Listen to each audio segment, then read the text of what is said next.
Estás a punto de cruzar una línea. Londres, 1888. Una ciudad donde la luz no llega a todos. Mientras los ricos brindan en salones dorados, en el East End la niebla esconde secretos.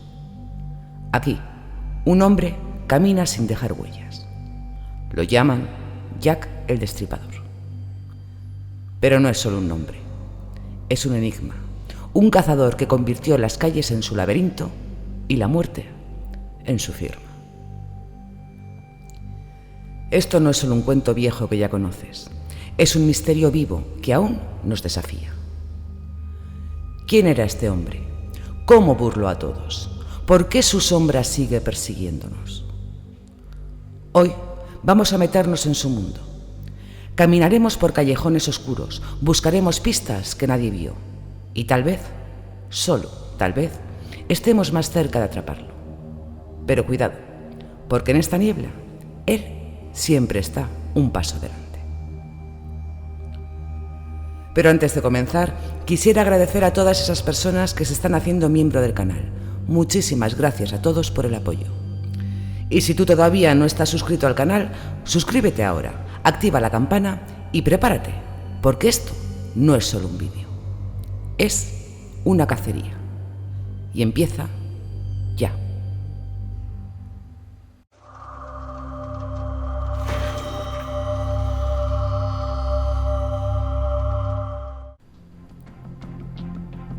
Estás en Whitechapel, 1888. Cierra los ojos por un segundo y respira. ¿Lo sientes? El aire está pesado. Huele a humo de fábricas, a ropa mojada, a algo que se pudre en un rincón. Abre los ojos. Mira a tu alrededor. Casas viejas, apretadas unas contra otras, con paredes que parecen a punto de caerse. Las calles son tan estrechas que tus hombros casi tocan las dos paredes. Esto no es solo un barrio, es un mundo roto, donde la vida es un desafío que no todos ganan. Más de 78.000 personas viven aquí, amontonadas en un pedazo de tierra más pequeño que un parque. Imagínatelo, familias enteras durmiendo en un cuarto, compartiendo una manta rota. Por la mañana, el ruido no para. Carros, vendedores, peleas en las tabernas. Pero cuando cae la noche, la niebla llega. Es tan espesa que no ves tus propios pies. Un paso en falso y estás perdido. Aquí, un grito no siempre trae ayuda. Aquí, eres solo un rostro más. Y en este caos, alguien está mirando. No es un vecino, no es un ladrón, es un cazador. Whitechapel es su patio, un escondite perfecto. Porque aquí nadie pregunta quién eres. Un hombre con un cuchillo puede ser cualquiera. El que vende carne, el que pasa borracho, el que nunca miraste dos veces. Jack no llegó a un lugar al azar. Llegó a un reino hecho para él. ¿Y tú? ¿Te atreves a seguir sus pasos? Quédate. Su primera huella está a punto de aparecer. Acabamos de caminar por las calles rotas de Whitechapel, un lugar donde la niebla esconde más que secretos. Ahora estamos en Bucks Row, una calle como cualquier otra en este barrio olvidado. Es la madrugada del 31 de agosto de 1888 y algo está a punto de cambiar para siempre. Una mujer cruza estas sombras, ajena al peligro que le acecha. Su nombre es Mary Ann Nichols, conocida por todos como Polly. Polly tiene 43 años, es madre de 5 hijos, pero la vida no ha sido amable con ella. Separada de su familia, lucha contra el alcoholismo y la pobreza extrema. En Whitechapel eso no es raro. Esta noche, como tantas otras, Polly busca unos peniques para pagar una cama en una casa de huéspedes. Los registros históricos nos dicen que salió de una taberna horas antes, decidida a seguir adelante. Pero en algún momento, sus pasos la llevaron a esta calle, y el cazador que merodea en la niebla la encontró. A las 3:40 de la mañana, según los informes policiales, un carretero llamado Charles Cross hace un descubrimiento escalofriante. Encuentra a Polly en el suelo, junto a una pared. La sangre brilla bajo la luz débil. Un corte profundo atraviesa su garganta. No hay signos de lucha, ni gritos que los vecinos recuerden. En una calle donde el ruido nunca para, este crimen es un silencio aterrador. Minutos después, otro hombre, John Neal, confirma el hallazgo. La policía llega, pero no hay rastro de quién lo hizo. Solo queda Polly y una pregunta que empieza a crecer. ¿Qué clase de hombre puede hacer esto y desvanecerse? Los archivos de la época cuentan que el cuerpo de Polly fue llevado a la morgue de Old Montague Street. Allí, los médicos notaron algo inquietante. El ataque fue preciso, casi profesional. Whitechapel, que ya vivía al borde, siente el primer escalofrío. La gente susurra en los mercados, cierra sus puertas. Nadie sabe que este es solo el comienzo, que el cazador ya está planeando su próximo movimiento. ¿Quién será la siguiente? Los hilos de este misterio apenas empiezan a desenredarse.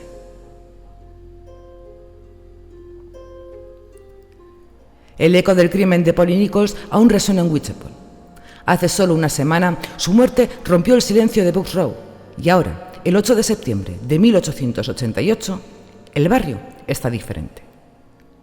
Las calles que nunca duermen parecen contener el aliento. La gente camina más rápido, mira por encima del hombro. Pero en Howard Street, una mujer sigue adelante, sin saber que el cazador ha vuelto a salir. Su nombre es Annie Chapman, y esta es su historia. Annie tiene 47 años. Los registros la describen como una madre viuda, golpeada por la enfermedad y la pobreza. Lucha con una tos que no la deja, pero no se rinde. En Whitechapel eso es común. Todos cargan una cruz.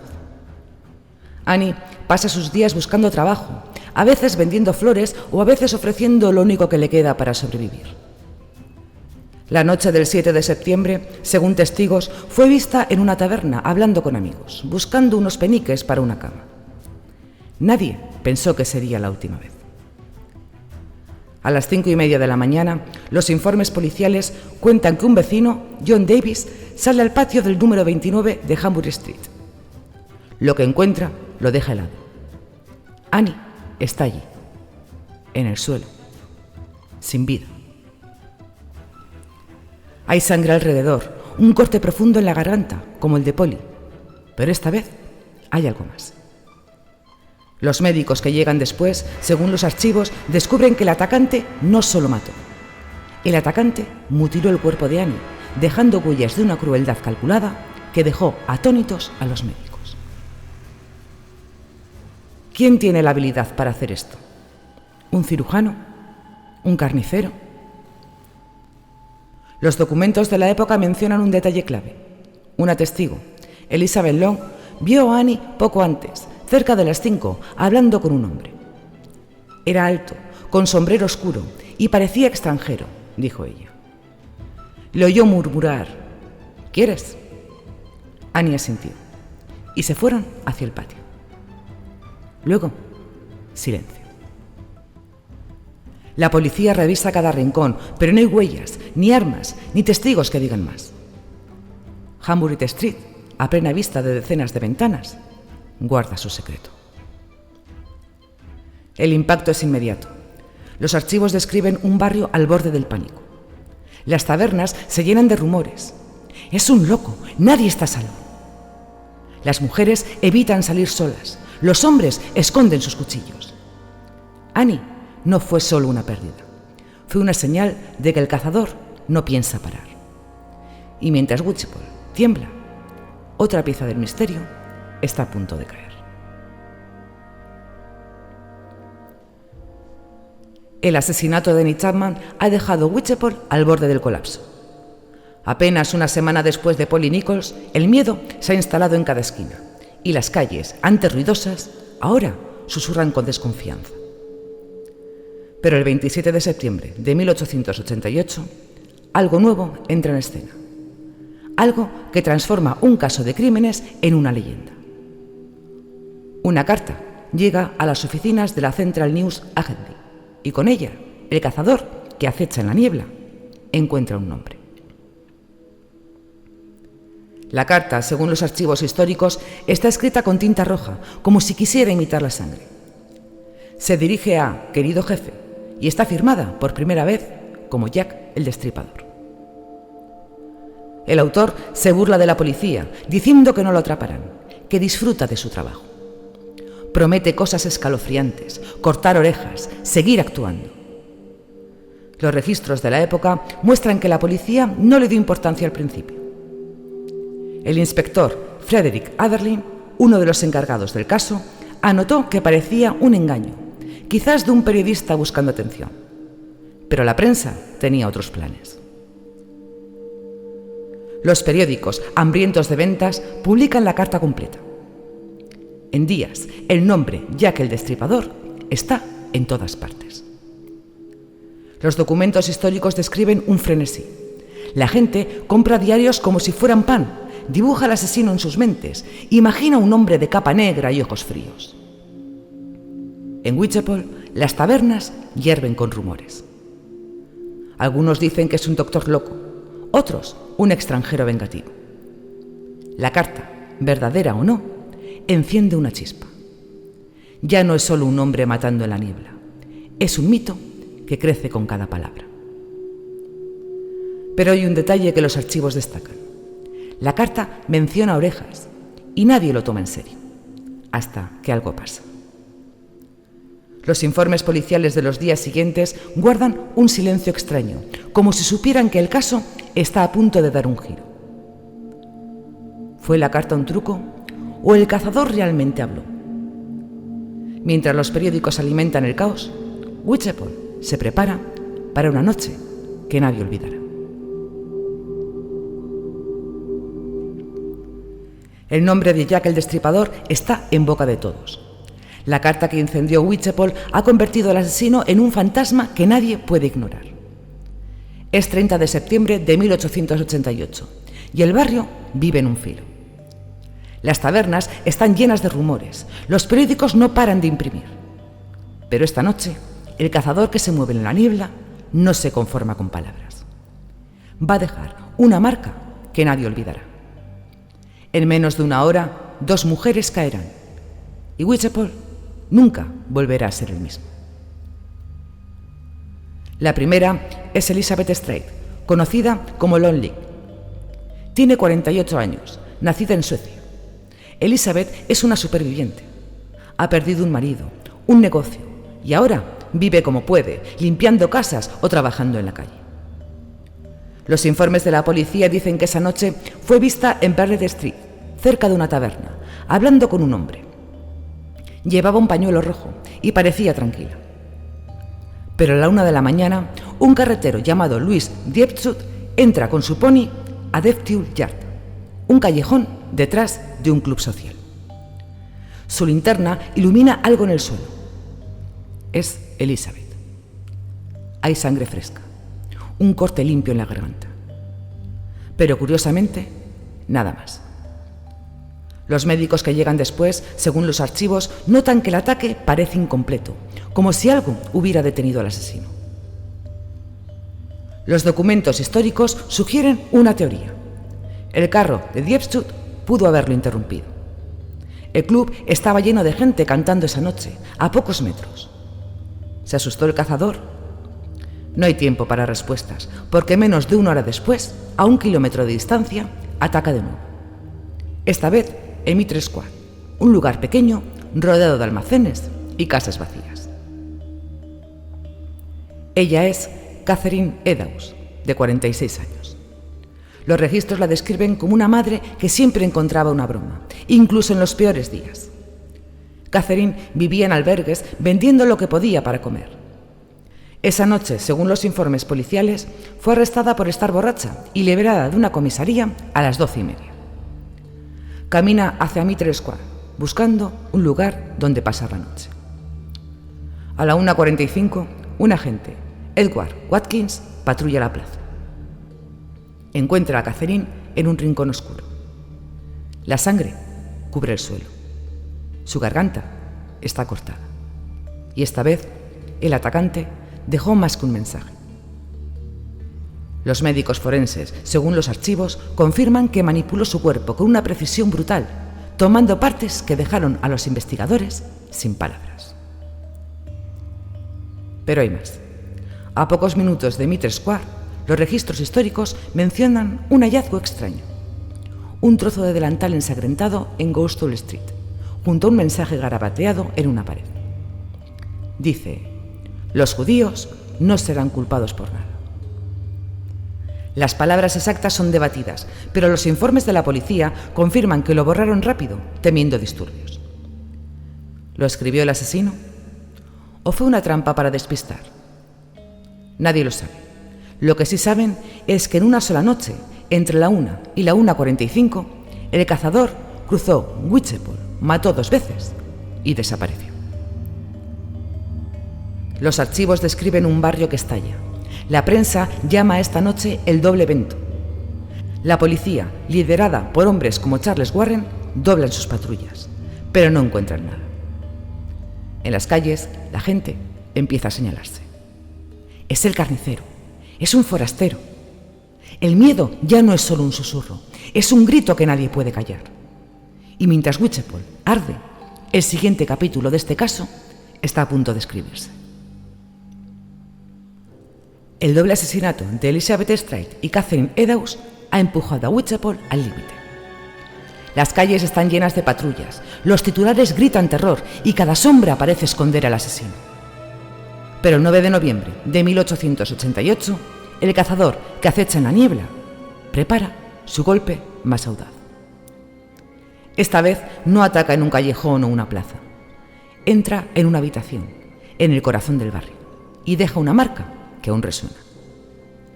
La víctima es Mary Jane Kelly, y su historia cierra un capítulo que nadie esperaba. Mary Jane Kelly, según los registros históricos, tiene solo 25 años. Es la más joven de las víctimas, una irlandesa que llegó a Londres buscando una vida mejor. Los informes la describen como alegre, con una voz que llenaba las tabernas cuando cantaba. Pero la pobreza la atrapó como a tantos en Whitechapel. Vive en una habitación pequeña, en Mills Court, pagando un alquiler que siempre está atrasado. Los documentos de la época dicen que la noche del 8 de noviembre fue vista bebiendo con amigos. Alrededor de las 10:45, una vecina, Mary Ann Cox, la ve entrar en su cuarto con un hombre. Llevaba un sombrero oscuro y una jarra de cerveza. Luego, todo queda en silencio. A la mañana siguiente, el dueño de la habitación, George McCarthy, envía a un hombre, Thomas Bowyer, a cobrar la renta. Son las 10:45 del 9 de noviembre. Bowyer toca la puerta. Nadie responde. Mira por la ventana rota y lo que ve lo deja sin aliento. Mary Jane Kelly está en su cama, pero ya no es ella. Hay sangre en las paredes, un corte profundo en la garganta y el atacante ha ido más lejos que nunca. Los informes forenses guardados en Scotland Yard hablan de una escena que hizo retroceder a los agentes. El asesino manipuló su cuerpo con una furia calculada, dejando una imagen que los médicos apenas pudieron describir. Los documentos históricos destacan un hecho. A diferencia de los crímenes anteriores, este no fue en la calle. Mary estaba en su hogar, un espacio de apenas 3 metros por 3. El asesino tuvo tiempo, quizás horas, para actuar sin ser visto. Los registros mencionan que el cuarto estaba a pasos de una calle transitada, pero nadie oyó nada extraño. Algunos vecinos hablaron de un grito de ¡asesinato! Cerca de las 4 de la mañana. Pero en Whitechapel los gritos no siempre traen ayuda. La policía, liderada por el inspector Walter Beck, llega al mediodía. Revisan cada rincón, pero no encuentran un cuchillo, ni una huella, ni un testigo claro. El impacto es devastador. Mary Jane Kelly no es solo una víctima más, es un mensaje. La prensa la llama la última de Jack, porque después de esta noche, los asesinatos que encajan con su firma se detienen. ¿Por qué? Los informes policiales no tienen respuestas. Algunos dicen que murió, otros que huyó en un barco. En Whitechapel el miedo no desaparece, pero cambia. Las patrullas siguen, los rumores crecen y el nombre de Mary queda grabado en el barrio. Mientras la niebla se levanta, una pregunta empieza a formarse. ¿Quién era realmente este hombre? El crimen de Mary Jenny Kelly ha dejado a Whitechapel en un silencio inquietante. Después de esa noche brutal del 9 de noviembre de 1888, el rastro del asesino se enfría. No hay más cartas, no hay más cuerpos con su firma. Pero una pregunta crece como la niebla que cubre el barrio. ¿Quién era el hombre que aterrorizó Londres? La policía de la época no tenía respuestas claras. Sin embargo, dejaron una lista de nombres, hombres que por un momento llevaron el peso de la sospecha. Ahora, más de un siglo después, seguimos buscando los rostros del cazador. El primero en la lista es Aaron Kominski, un barbero polaco de 23 años que vivía en el corazón de Whitechapel. Los registros policiales lo describen como un inmigrante judío con problemas mentales, internado en un asilo en 1891. Según un informe del inspector Donald Swanson, Kominski era un sospechoso clave porque vivía cerca de las escenas y mostraba odio hacia las mujeres. Pero no había pruebas sólidas, ni sangre en sus manos, ni testigos que lo señalaran. Los documentos de la época muestran que la policía lo vigiló, pero nunca lo acusó. ¿Era él? Su nombre sigue flotando en los archivos, pero sin cerrar el caso. Otro nombre surge, Montague John Druitt, un abogado y maestro de 31 años. Los informes históricos cuentan que Druitt tenía una vida respetable, pero estaba en problemas. Perdió su trabajo y, según su familia, sufría depresiones profundas. Un mes después del crimen de Mary Kelly, en diciembre de 1888, su cuerpo fue encontrado en el Támesis, un aparente suicidio. Los archivos de Scotland Yard, citados por el inspector Melville McNaten, sugieren que Druitt era sospechoso porque su muerte coincidió con el fin de los asesinatos. Pero, de nuevo, no hay evidencia directa, solo una vida rota y un momento curioso. ¿Se llevó el secreto al río? Luego está una teoría más atrevida, nacida fuera de los informes oficiales. Algunos rumores de la época, recogidos en periódicos sensacionalistas, apuntaron al príncipe Alberto Víctor, nieto de la reina Victoria. Los registros históricos muestran que era un joven de 24 años, conocido por su vida social y rumores de escándalos. La idea de un noble asesino protegido por la corona alimentó historias de conspiración. Pero los documentos de Palacio confirman que estaba lejos de Londres en varias fechas clave. Es una teoría jugosa, sí, pero los archivos la descartan como un cuento para vender diarios.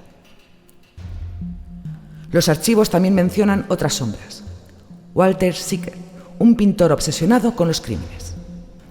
Severin Klosowski, un barbero con un pasado violento. Incluso la idea de que no fue un hombre, sino varios, aprovechando el caos.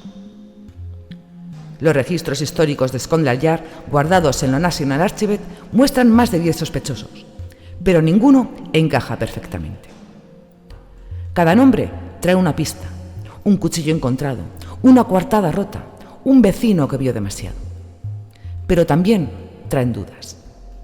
La policía, según las memorias del inspector Aberlane, estaba frustrada. Tenían un rompecabezas sin piezas suficientes. Lo que los documentos revelan es un dato inquietante. El asesino conocía Whitechapel como su propia casa. Sus crímenes, todos a menos de 1 kilómetro, sugieren a alguien que vivía entre las víctimas, alguien que se mezclaba en la niebla. Mientras los nombres se apilan, el misterio crece. ¿Era un loco? ¿Un genio? ¿Un nadie? Los archivos no lo dicen, pero nos dejan una verdad. Jack fue más que un hombre, fue una sombra que nadie pudo atrapar. Y ahora, el caso toma un nuevo giro. La lista de los sospechosos nos ha dejado con más preguntas que respuestas. Aaron Kominsky, Montague Druitt, incluso un príncipe. Nombres que brillan un momento y se desvanecen como el cazador que nunca mostró su rostro. Estamos en 1888 y la policía de Londres enfrenta un desafío que los archivos históricos describen como un laberinto sin salida. Scotland Yard y la policía metropolitana trabajan sin descanso, pero cada paso parece alejarlos más de la verdad. ¿Qué salió mal? Esta es la historia de una caza que se perdió en las sombras de Whitechapel. Los documentos de la época revelan un problema desde el inicio. La policía no estaba preparada para un caso así. Los informes oficiales guardados en la National Archive cuentan que Scotland Yard tenía menos de 500 detectives para todo Londres. En Whitechapel, un barrio con 78.000 personas, la mayoría de los agentes eran patrulleros entrenados para robos y peleas, no para un asesino que no dejaba huellas. Según las memorias del inspector Frederick Aberlin, el hombre a cargo de las pesquisas en el terreno, las pistas eran escasas. Sangre lavada por la lluvia, testigos que apenas recordaban un sombrero o un acento. En octubre de 1888, la policía usó perros sabuesos, llamados Barnaby y Burgo, para rastrear olores en los callejones. Pero los animales se perdieron en la niebla, incapaces de seguir un rastro claro. También buscaron objetos, un delantal ensangrentado encontrado tras el crimen de Catherine Eddowes, un cuchillo tirado en el Támesis, pero nada conectaba directamente a un hombre. Los archivos de Scotland Yard muestran que interrogaron a cientos de personas, carniceros, doctores, marineros. Nadie encajaba. Pero no todo fue falta de pruebas. Los documentos revelan errores humanos. La policía metropolitana y Scotland Yard competían más que colaboraban. Charles Warren, jefe de la metropolitana, borró el mensaje de Goulston Street antes de fotografiarlo, temiendo disturbios antisemitas. Los informes de Frederick Aberlin muestran su frustración. Decisiones como esa destruyeron posibles claves. Y luego estaba la prensa. Los periódicos, hambrientos de historias, publicaban rumores falsos, un doctor loco, un culto secreto. Estas pistas falsas llenaron las oficinas de cartas inútiles, despistando a los agentes. La investigación de Jack el Destripador se deshizo en las calles de Whitechapel, dejando a la policía con un caso abierto y un barrio marcado por el miedo. Pero el hombre que se movió en la niebla no se llevó todo consigo. Aunque su rastro se perdió, sus crímenes dejaron algo atrás. Un eco que resonó más allá de 1888 en las vidas que tocó y en las voces que empezaron a hablar. Esto es lo que queda cuando un cazador desaparece, pero su sombra permanece. Los registros de la época muestran que los asesinatos cambiaron Whitechapel para siempre. En 1889, los documentos de la Policía Metropolitana indican que las patrullas aumentaron y el barrio, antes olvidado, recibió atención. Los informes de comités locales revelan que se instalaron más farolas, se limpiaron callejones y se abrieron refugios para mujeres sin hogar. Los crímenes, aunque brutales, destaparon una verdad. Whitechapel era un lugar donde los más vulnerables vivían al norte. La prensa, como The Times, publicó cartas exigiendo cambios y, por primera vez, según las notas de líderes comunitarios, la gente empezó a pedir justicia no solo para un asesino, sino para un sistema roto. Pero el impacto más profundo está en ellas. Los informes policiales nombran a 5 mujeres como las víctimas principales: Polly Nichols, Annie Chapman, Elizabeth Stride, Catherine Eddowes y Mary Jane Kelly. Los registros de sus vidas son breves. Polly, una madre que luchó hasta el final. Annie, una viuda que no se rendía. Elizabeth, una inmigrante buscando su lugar. Catherine, siempre con una broma lista. Y Mary, una joven que soñaba con cantar. No eran solo nombres en un archivo. Eran hijas, amigas, mujeres que merecían más.